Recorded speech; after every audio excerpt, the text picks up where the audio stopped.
ரஜினி, என்னாச்சுமா? சாப்பிடவே இல்லையே, சாப்பிடு. ஐயோ, வேற என்ன வேணும்னு சொல்லு, நான் எடுத்துட்டு வர சொல்றேன். ஐயோ இல்லம்மா, இதுவே சாப்பிட முடியல. ஆனா அண்ணாச்சியும் நீங்களும் இப்படி ஒரு ஏற்பாடு பண்ணுவீங்கன்னு நான் நினைக்கவே இல்லை.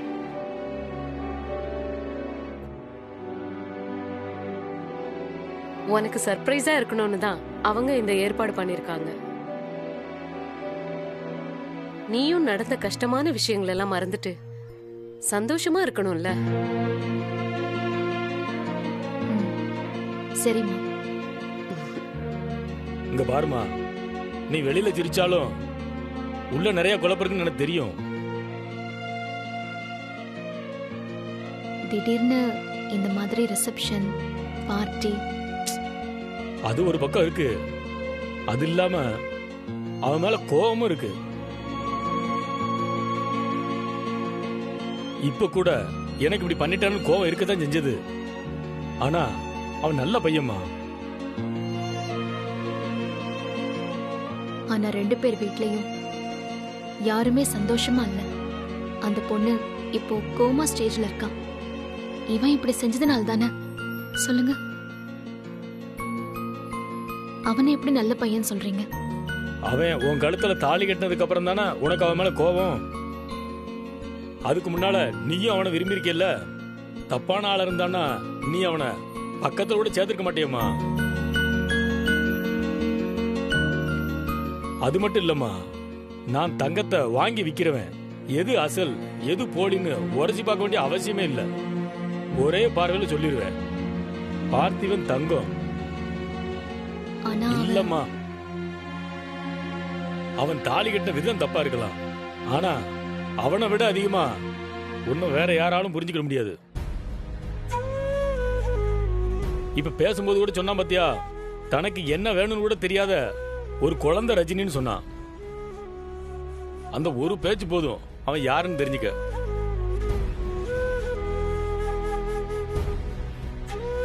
அவன் சொன்ன மாதிரி இப்ப கூட உன் குடும்பம் சந்தோஷமா இல்லைன்னு தான் நீ யோசிக்கிற.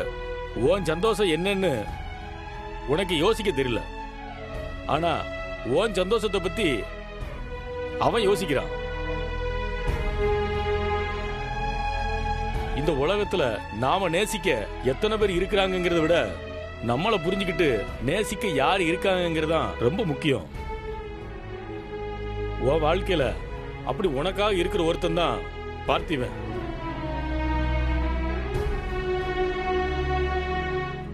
பார்த்திபனை பத்தி எனக்கு எல்லாமே தெரியும் அண்ணாச்சி. அவன் மனசு, அவன் குணம் எல்லாமே எனக்கு தெரியும். ஆனா அவன் செஞ்ச காரியத்தை என்னால மன்னிக்க முடியல. என்னால அவனை ஏத்துக்கவும் முடியல. அவன் செஞ்சது தப்புன்னு இருந்தாலும் எல்லாத்தையும் சரி பண்ண அவனுக்கு ஒரு வாய்ப்பு கொடுக்கணும்ல. அதை நீ கொடு, எல்லாமே சரியாயிரும்.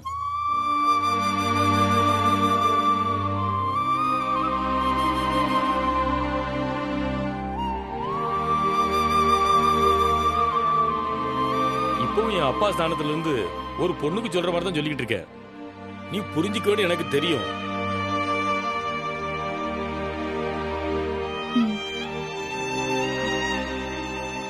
நான் ஹேண்ட் வாஷ் பண்ணிட்டு வரேன்.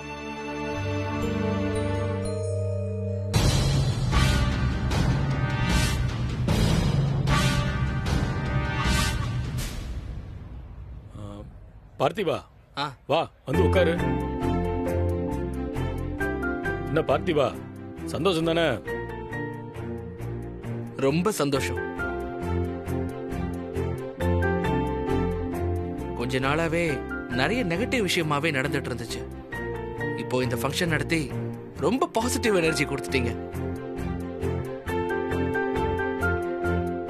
இப்போ ரஜினி மனசை திரும்பவும் ஜெயிக்க முடியும்னு நம்பிக்கை வந்துருச்சு. இங்க பாரு, உண்மையை சொல்லணும்னா உன் மேல அவ்வளவு கோவத்துல இருந்தேன். தூக்கிட்டு வந்து கட்டி வச்சு வெளுக்கலாங்கிற அளவுக்கு கோவம் வந்துச்சு. அண்ணாச்சி, என்ன சொல்றீங்க?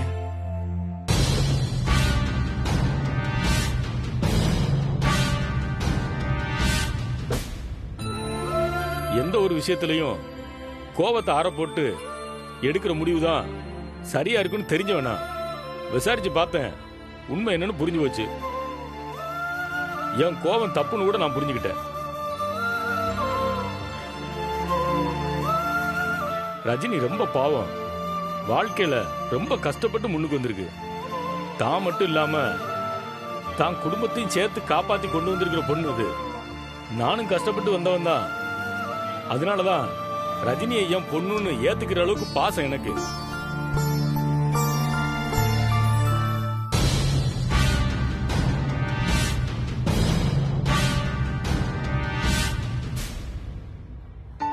புரியுது அண்ணாச்சி. ரஜினியை புரிஞ்சுக்கிட்ட யாருமே அவங்கள விட்டு கொடுக்க முடியாது. விட்டு கொடுக்க கூடாது. ம், புடிச்ச அவ கைய விட்டுற மாட்டேன்னு சொன்ன பத்தியா, அதை மட்டும் காப்பாத்திரு. அவளை நல்லா பாத்துக்க பார்த்திவா. கண்டிப்பா அண்ணாச்சி. உனக்கு வேற யாரால பிரச்சனை வந்தாலும் இந்த அண்ணாச்சி இருக்காங்கிறத மட்டும் மறந்துடாத.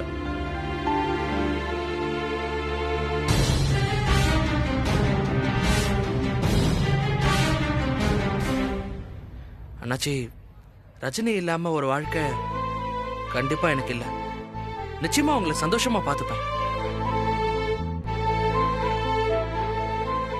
சரி, நான் கிளம்புறேன் அண்ணாச்சி.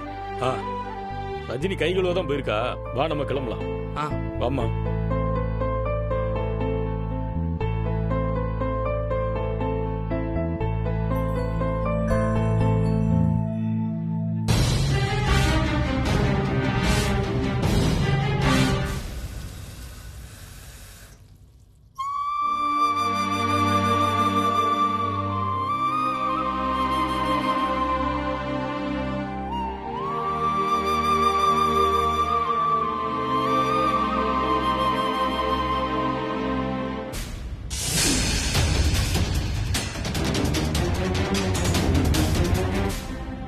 அனிதா,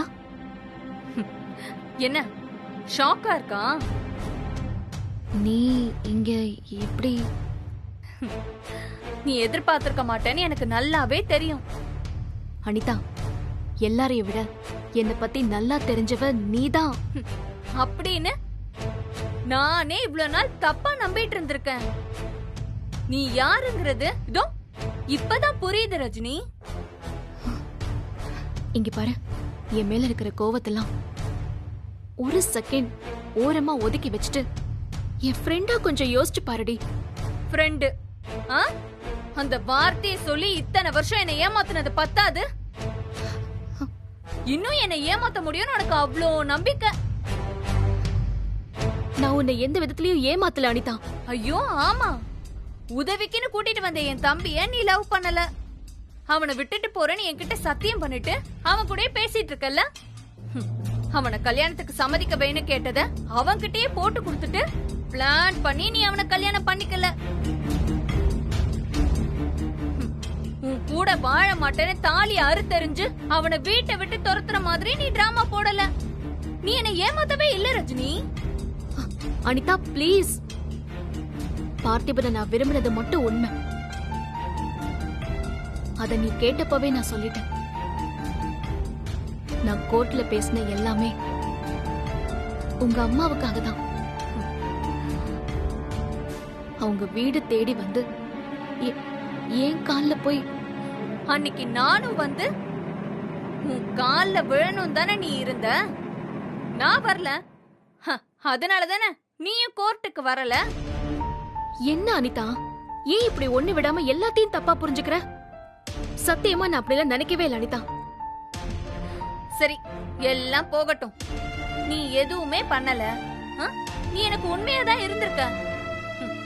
கோர்ட்ல நீ சொன்னது கூட என் அம்மா அப்பாக்காக தான், அப்படிதானே? உனக்கு பார்த்திபன் கூட வாழ விருப்பம் இல்ல, எனக்காக நீ அவனை விட்டு கொடுக்க தயாரா இருக்க, அப்படிதானே? ஆமா, என் காதல் உண்மை. ஆனா அதை விட அதிகமா என் குடும்பத்து மேல நான் வச்சிருக்கிற பாசம் உண்மை. அதையும் விட அதிகமா உன் மேல வச்சிருக்கிற அன்பு, நம்ம நட்பு தாண்டி உண்மை. அப்படி நட்புக்காக உண்மையா இருக்கிறவ இதோ இப்படிதான் திருட்டுத்தனமா ரிசப்ஷன் பண்ணுவாளா? இது என்னடி உண்மை? இது என்ன பாசம்? இது என்ன அன்பு? அனிதா ப்ளீஸ், ஏன் இப்படி எல்லாம் பேசுற? மனசுல நட்பு தான் இருக்கும். பார்த்திபன் மேல கோவம் இருக்கு. அவன் கூட வாழ மாட்டாளாம். ஆனா மாலை மாத்தி மோதிரம் மாத்தி ஒரே ஸ்ட்ரா போட்டு ஜூஸ் குடிச்சு கேக்க ஊட்டி விட்டு அவன் குடுக்கற பூவை இழைச்சுக்கிட்டு வாங்கிக்கிட்டு டான்ஸ் ஆடுவாளாம். அனிதா சத்தியமா நான் இது எதுவும் மனசார பண்ணல. இதெல்லாம் அண்ணாச்சியோட ஏற்பாடுதான். சொல்லு, எவ்ளோ முடியுமோ அவ்ளோ கதை சொல்லு அனிதா. ஏன்னா நான் ஒரு பைத்தியக்காரி தானே. நீ என்ன சொன்னாலும் நம்புவேன்ல. அப்படிதானே இத்தனை வருஷமா என்ன ஏமாத்திட்டு இருக்க. அனிதா நீ வேணா போய் அண்ணாச்சி கிட்ட கேளு. அவர்தான் இன்னைக்கு ஆபீஸ்க்கு வந்து என் பொண்ணோட ஃபங்க்ஷன் இருக்குன்னு கூப்பிட்டாரு. இங்க வந்த அப்புறம் தான் எனக்கு தெரியும் அனிதா. அப்பவே தெரிஞ்சிருச்சுல, அப்படியே வர வேண்டியதானே. எப்படா சான்ஸ் கிடைக்கும் போய் நின்னுக்கிட்ட. சொல்றத கேட்கும் போதே உனக்கு எப்படி இருக்கு? பார்த்த எனக்கு எப்படி இருக்கும்? அனிதா, அண்ணாச்சி, அவர் வைஃப், ஆபீஸ் ஸ்டாஃப்ஸ், கிளைண்ட்ஸ்னு எல்லாரும் இருந்தாங்க. என்னால எதுவும் செய்ய முடியல அனிதா. நீ வேணா பார்த்திபன் கிட்டே கேளு. வேலைக்கு போனா சாட்சியா? நீ சொல்றது உண்மையா இல்லையான்னு அந்த அண்ணாச்சி பார்த்திபன் இவங்க கிட்ட நான் கேட்கணுமா? அவங்க எல்லாம் ரஜினியை விட்டு கொடுத்து ஒரு வார்த்தை பேச மாட்டாங்கன்னு தெரியாத அளவுக்கு நான் என்ன முட்டாளா? இப்படி யாரையும் எதையுமே நம்ப மாட்டேன்னா நான் என்ன தாண்டி பண்ணுவேன் சொல்லு அனிதா. யார நம்பினாலும் இனிமே உன்னை நம்பவே மாட்டேன். உன் போலி வேஷம் மொத்தமா கலைஞ்சு போச்சுன்னு சொல்லிட்டு போகதான் இங்க வந்தேன். எங்க அம்மா அப்பா பார்த்திபன் அந்த அண்ணாச்சி மாதிரி சில பேர் உன்னை நம்பிட்டு இருக்காங்க பாரு. இந்த வேஷமும் சீக்கிரமா வெளுக்க தான் போகுது. அன்னைக்கு இருக்கு எல்லாருக்கும். அனிதா, அனிதா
ரஜினி,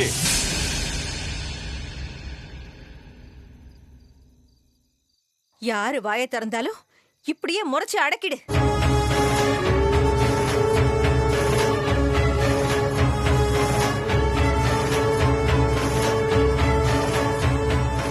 பெரியவங்க சின்னவங்கங்கிற வித்தியாசமே கிடையாது.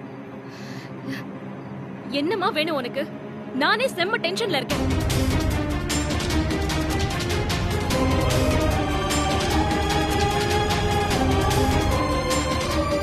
அப்படி என்ன டென்ஷன் உனக்கு? நாங்க துணி எடுத்தோமா இல்லையான்னு கேட்டியா நீ? சரி, துணி வாங்கிட்டீங்களா? எங்க கொடுங்க, பாத்துட்டு போறேன். நாங்க பார்க்காம இருந்தா நீ பாத்துக்க முடியும். இப்ப நாங்க பாத்துட்டோம்ல, அதனால நீ பார்க்க முடியாது. ராதிகா, ஏற்கனவே தலைவலி தாங்க முடியல. ரஜினி, நீ உள்ள போ ரஜினி, நான் டீ எடுத்துட்டு வந்து தரேன். என்ன பத்மாமா, வாய்ப்பு கிடைக்கும் போதெல்லாம் நன்றி கடனை காட்டுறீங்க போல இருக்கு. இவ இப்படித்தானே என் பொண்ணை மயக்கி வச்சிருக்கா?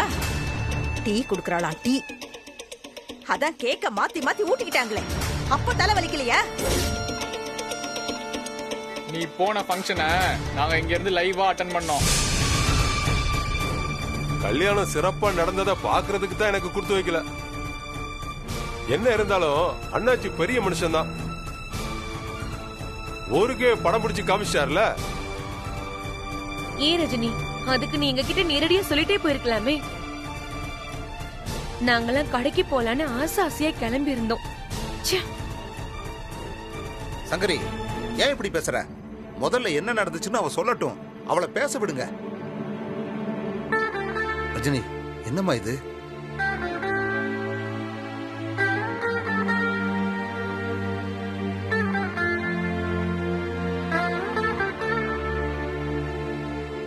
உங்களுக்காச்சும் என்ன நடந்துச்சுன்னு கேட்க தோணுச்சு.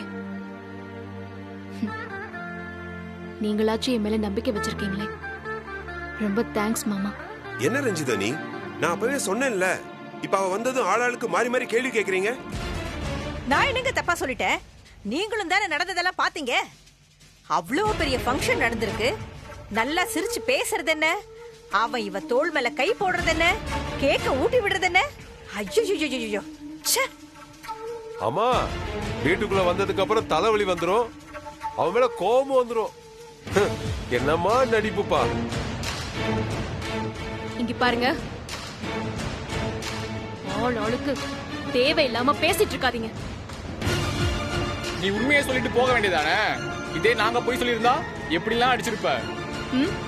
அடிக்க மாட்டேன், கொன்னே போட்டிருப்பேன். சீ, ஏண்டா உன்ன மாதிரி நினைச்ச என்ன? நான் யார்கிட்டயும் எந்த பொய்யும் சொல்லிட்டு போல.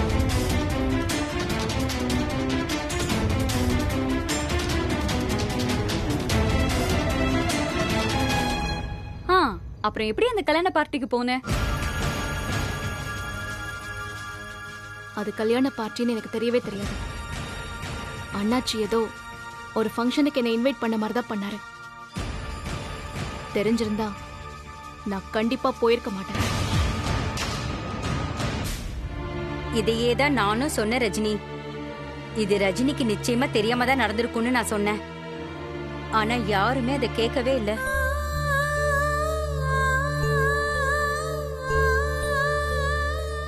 இந்த வத்தி வைக்கிற வேலையெல்லாம் வேற எங்கேயாவது வச்சுக்கோ. நாங்க எங்க வீட்டு பொண்ணு கிட்ட பேசிட்டு இருக்கோம், புரியுதா? என்ன உங்க வீட்டு பொண்ணு? சரிம்மா, அவங்க யாராவே இருக்கட்டுமே. ஆனா அவங்களுக்கு என் மேல இருக்கிற நம்பிக்கை கூட உனக்கு இல்லையேம்மா. அவங்களுக்கு ஒன்ன வச்சு காரியம் ஆகணும், அதனால ரஜினி ரஜினின்னு காக்கா புடிச்சிட்டு இருக்காங்க. எங்களுக்கு அப்படிலாம் அவசியம் இல்லல்ல. நீ நேரத்துக்கு ஒண்ணு மாத்தி மாத்தி பேசினா எப்படி நம்புவாங்க? நீ அவன் மேல கோவமா இருக்க. உனக்கு பிடிக்காதுன்னு தானமா ரஞ்சிதா அவனுக்கு சாப்பாடு கூட போடாம இருக்கா. இப்போ இந்த ஃபங்க்ஷனை வெளியில இருக்கிறவங்க பார்த்தா உங்க அம்மா பத்தி தானே தப்பா நினைப்பாங்க. 15 வருஷத்துக்கு முன்னாடி படாத அவமானம் ஒண்ணு இப்ப வந்துடலையே. உங்க அக்கறெல்லாம் எனக்கு ஒண்ணு தேவையில்லை. உனக்கு யாருமே தேவையில்லை. இப்ப அந்த பார்த்திபா மட்டும் போதும். அதத்தான் தெளிவா திட்டம் போட்டு நடத்திக்கிட்டு இருக்கேன். இப்ப என்ன திட்டத்தை நீங்க கண்டுபிடிச்சிட்டீங்கன்னு எனக்கு தெரியல. நான் எந்த திட்டமும் போடலமா. என் மனசுல கோவம் மட்டும்தான் இருக்கு. அப்ப அந்த கோவமும் வருத்தமும் சரியா போச்சுன்னா நீ பார்த்திபனோட தான் வாழ போற, அப்படிதானே? இப்போ இந்த செகண்ட் மட்டும்தான் என் வாழ்க்கை. அப்புறம் என்னெல்லாம் நான் யோசிக்கல. ஆனா என் வாழ்க்கையை பத்தி நீங்களா ஒரு முடிவுக்கு வராம இருக்கிறது தான் நல்லது. அப்படியெல்லாம் இருக்க முடியாது. நீ எப்படி அவன் கூட தான் வாழ போறேனா? நாங்க எல்லாரும் இப்பவே அதுக்கு ஏத்த மாதிரி எங்களை மாத்திக்குவோம். யார் வேணாலும் எப்படி வேணாலும் மாறிக்கோங்க, நான் இப்படியே தான் இருப்பேன்.